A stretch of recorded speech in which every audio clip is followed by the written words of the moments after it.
Have you ever stopped to think, really think, about what holds a culture together? Its deep roots and how certain individuals just open up whole new ways of seeing that. Well, today we're doing a deep dive into someone truly remarkable, Iravati Karve, a real pioneer in Indian anthropology. We've looked at academic papers, her own major books, all sorts of things, to try and piece together her impact. So, what did she actually uncover? And maybe more importantly, why should you care about it today? Okay, let's unpack this. Iravati Karve, yeah. She's often called India's first woman anthropologist. And she arrived on the scene at this really crucial time. Anthropology itself was just kind of getting started in India then. But she wasn't just an anthropologist. She was an educationist, a sociologist, a writer too, from Maharashtra, really multifaceted. And her academic background was, frankly, quite impressive. She did her doctorate in Germany, University of Berlin, back in 1928 to 30. Her topic, normal asymmetry of the human skull and bones, which shows you something, right? It shows she had this deep understanding of both sides, social anthropology, how societies work, and physical anthropology, the biological side. That gave her a really unique perspective. Yeah, that broad view must have been key. And you can see her curiosity starting really early on. I mean, she wrote a thesis on the Chitpavan Brahmin way back in 1928. That's incredible. And by the early 30s, she was already looking into kinship organization, how families and relatives all fit together. What really strikes me is her blend of interests. She wasn't just observing. She was deep into Indology, studying ancient India, its texts, its history. It was like she wanted to see if those ancient values, that old wisdom, could actually mean something for the India she was living in. Bridging the past and present. Makes you wonder, right? What kind of connections did she find doing that? It is fascinating. And that curiosity definitely fueled her major works. We'll touch on quite a few today. There's Kinship Organization in India, that was 53. Hindu Society, and Interpretation in 61, then Group Relations of Village Community in 63, The Social Dynamics of a Growing Town, 65. And of course, the big one, Uganda, her award-winning book from 67. These really cover her main focuses, India's racial composition, kinship systems, caste origins, and her studies of village and town life. Okay, let's really dive into one of those foundational ideas. Caste. Now, when you hear the word caste, what immediately pops into your head? What if its beginnings were, well, a lot more complicated, maybe even older than we usually think? Karve really pushes us here. Yeah, she didn't just define caste, she sort of reframed it. Her core idea, castes are primarily endogamous groups, which basically means marriage is strictly within the group. Simple as that, fundamentally.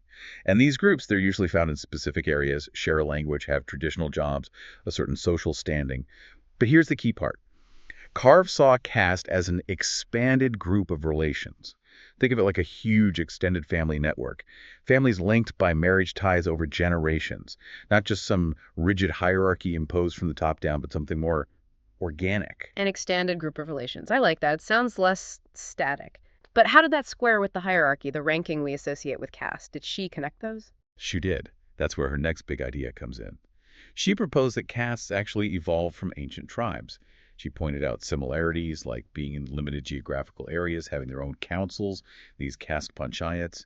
This suggested a very different origin story than the common one about the Aryans.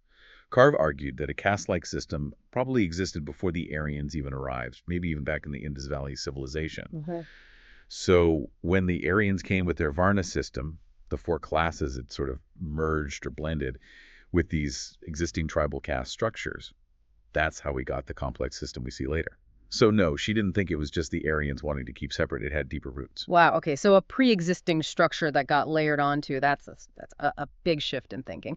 And what's really cool is how she brought science into it. In her book, Hindu Society, she talks about a study with Casey Malhotra. They looked at 8 Brahmin castes in Maharashtra, all endogamous, marrying within, and they used proper scientific methods, measuring skulls and bodies, anthropometry, blood typing, even looking at how people clasped their hands. And what they found suggested, quote, a good deal of genetic diversity, even within these supposedly distinct caste groups. It adds another layer, doesn't it? Using biology to look at social groups. Absolutely. That interdisciplinary approach was really ahead of its time, using whatever tools helped answer the question. Okay, so if caste is one thread in India's social fabric, kinship is definitely another, maybe even more tangled one. How on earth did Karve map out family structures across such a huge, diverse place?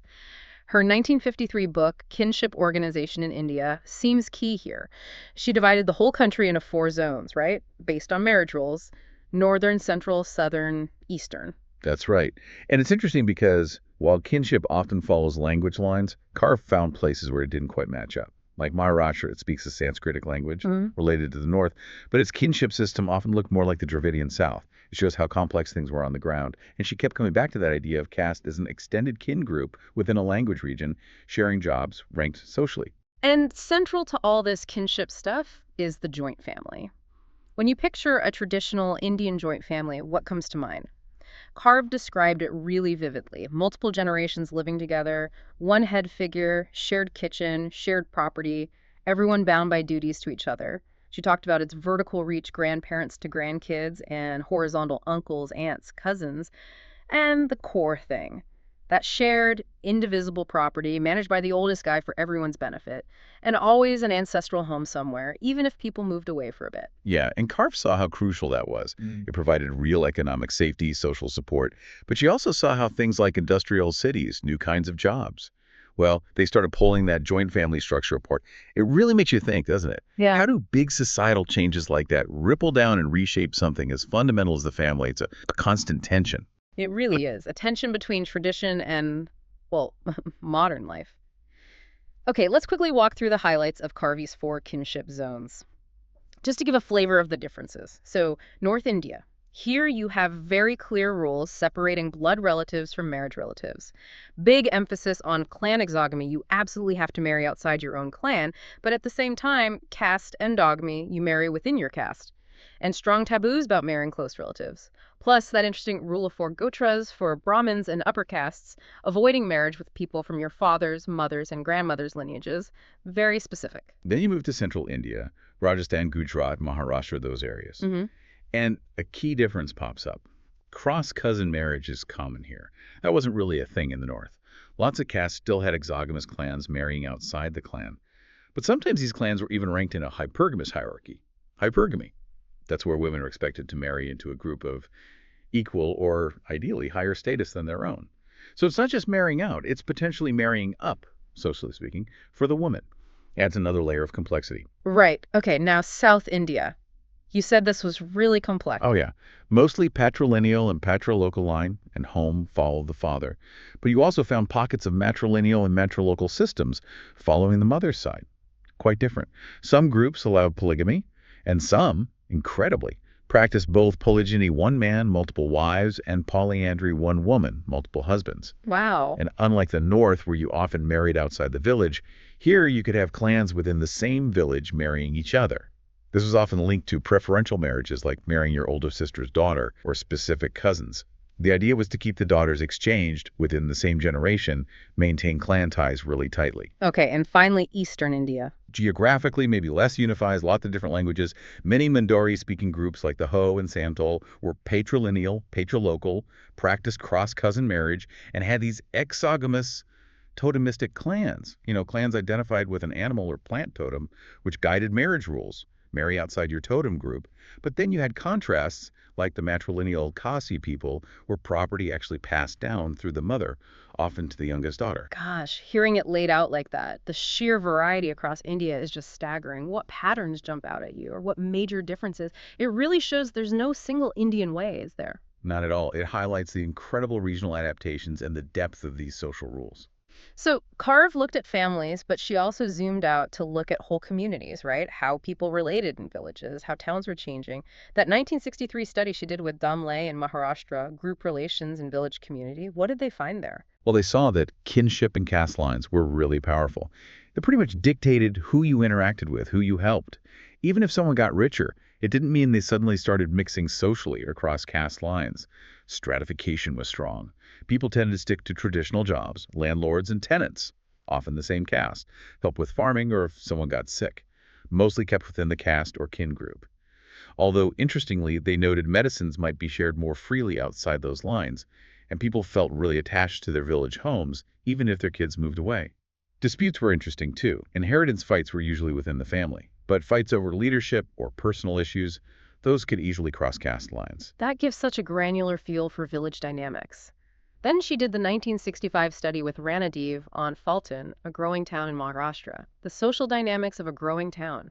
Why focus on a small town specifically? Not a village, not a big city. Because Karve thought we missed something by just thinking urban versus rural. She saw the small town as this crucial bridge. City folks might look down on it as backward, maybe. But for villagers, it represented opportunity jobs, social life, excellent economic and social opportunities, she called it. Mhm. And she could see how things like education, new lifestyles were changing institutions right there in the town. You could see it in what people owned, how they dressed, what they did for fun. The town as a bridge.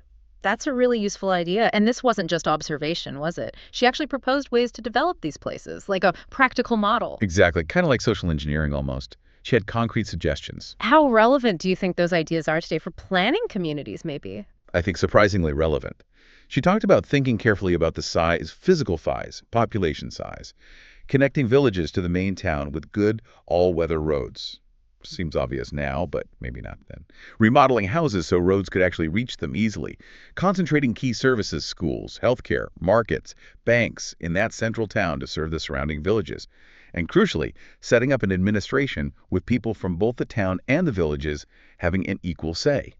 To manage things together, encourage interaction. You can see how that would build a stronger community fabric. Yeah, very practical, forward-thinking stuff. Mhm. Okay, let's shift gears a bit. Carver wasn't just a sociologist or anthropologist. She won awards for her literary work, too. Let's talk about Uganta, The End of an Epoch. This was her take on the Mahabharata, one of India's huge sacred epics. What made her approach so revolutionary? Well, Ugata looked at the main heroes of the Mahabharata, but from, as she put it, historical, anthropological, and secular perspectives. Not just religious ones. Her aim was a rational inquiry. She wanted to put these legendary figures into context, understand their hopes, their fears, basically treat them as complex human beings.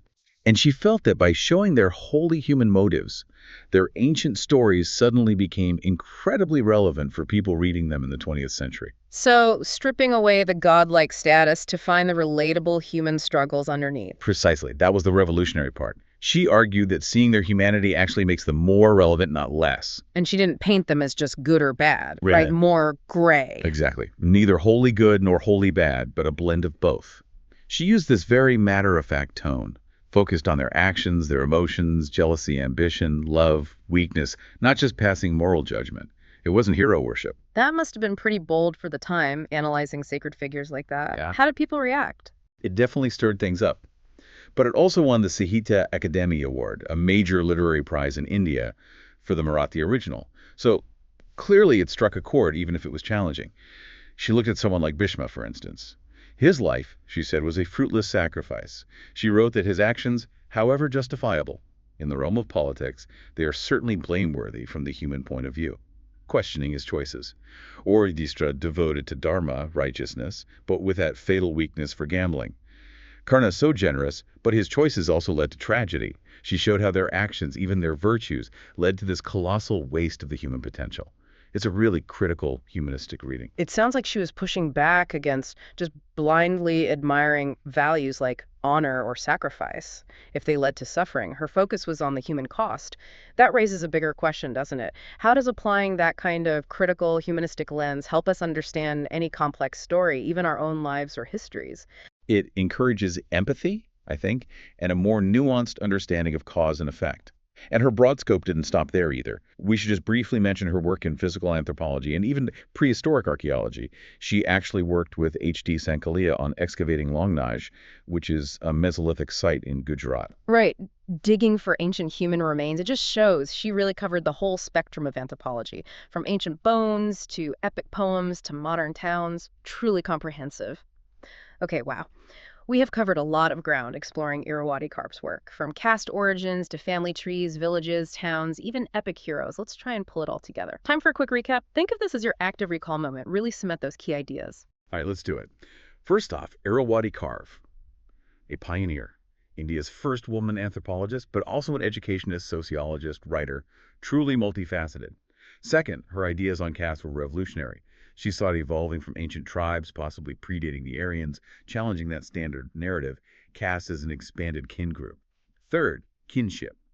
She mapped India's incredible diversity with her 4 zones: north, central, south, east, detailing different marriage rules, family structures, and the importance and eventual decline of the joint family.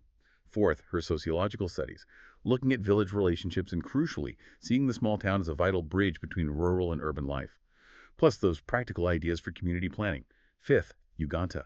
That groundbreaking, humanistic, secular look at the Mahabharata's heroes, seeing them as complex, flawed humans whose actions had real consequences. And finally, don't forget her hands-on work in physical anthropology and archaeology, too, showing her wide-ranging scientific mind. That's a perfect summary. It really drives home how her work gives us these powerful tools, these frameworks for understanding India's complex social world, past and present. And even thinking about how ancient ideas connect to modern life. So, listening to all this, what does it mean for you? How do you see these patterns Carve talked about, caste, kinship, tradition versus change, playing out in your own community or just in the world you observe? Her work really invites that kind of critical thinking about the social forces shaping our lives. I think her lasting contribution really is showing us that these things we might think of as fixed, like caste or family structures, are actually dynamic. They're constantly evolving, interacting with economics, language, culture, even the stories we tell ourselves. Carve pushes us to keep looking at society through different lenses all at once: the historical, the social, the biological, the human story behind it all. Not just what things are, but why they are the way they are. That's a great final thought. Always look deeper, look from different angles. We definitely encourage you to mull over these ideas, maybe share your thoughts, and keep doing your own deep dives into the things that spark your curiosity.